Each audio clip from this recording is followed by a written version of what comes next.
samedi 18 juin à 16 heures précises.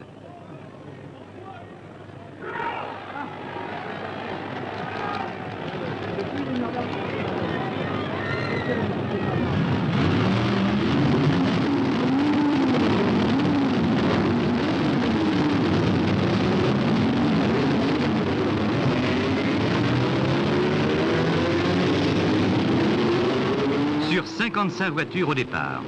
Le lendemain, 15 seulement franchiront la ligne d'arrivée, dont 4 alpines, les seules françaises terminant la course.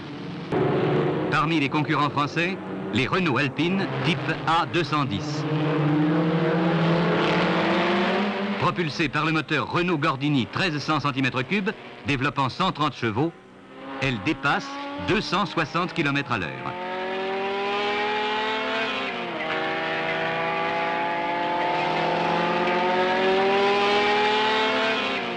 Leur tenue de route, leur excellent profilage leur ont permis au cours des essais de boucler un tour du circuit à plus de 201 de moyenne.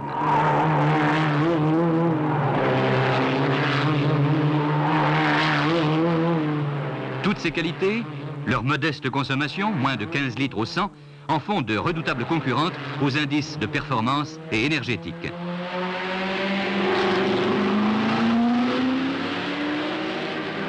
Aux 24 heures du Mans, la course peut se gagner ou se perdre dans les stands de ravitaillement. Tout y est minutieusement préparé. Chacun y joue un rôle précis.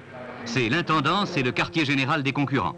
Chaque machine s'y arrêtera au total 8 ou 9 fois si tout se passe bien.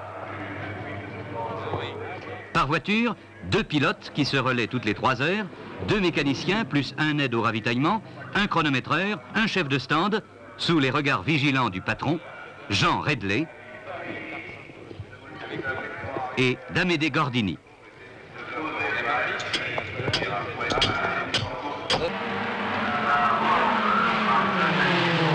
À la fin de la journée, la bagarre bat son plein. 320 km/h dans la ligne droite. 230 de moyenne au tour.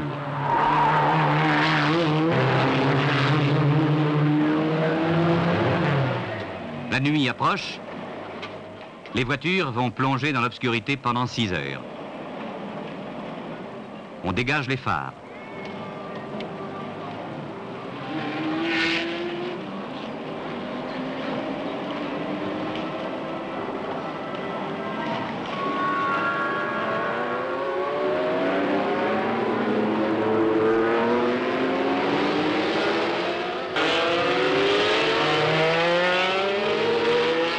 À la fin de la nuit, les bolides américains sont toujours en tête. Le duel Ford-Ferrari est terminé et la moyenne des Renault Alpine n'a pas baissé. 19 voitures seulement restent en course. On a vérifié l'eau, l'huile et fait le plein d'essence. Dans le même temps, les pilotes ont échangé leurs informations et fait leur rapport.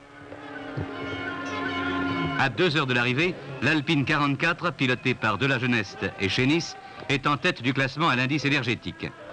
Elle terminera à la première place, immédiatement suivie de 2 autres Renault Alpine. Sur 55 partants, 15 seulement terminent la course. Et les Alpines sont toujours là, remportant la première place au rendement énergétique. Cette année, à l'arrivée du Mans, grâce à Renault Alpine, une voiture sur 4 est française. Plus de 171 de moyenne. 7 chevaux fiscaux qui vont aussi vite qu'une 22 chevaux il y a 6 ans. Moins de 15 litres au 100, le litre d'essence le plus vite du monde. Pour l'équipe Renault Alpine, le jour le plus long s'achève par une victoire.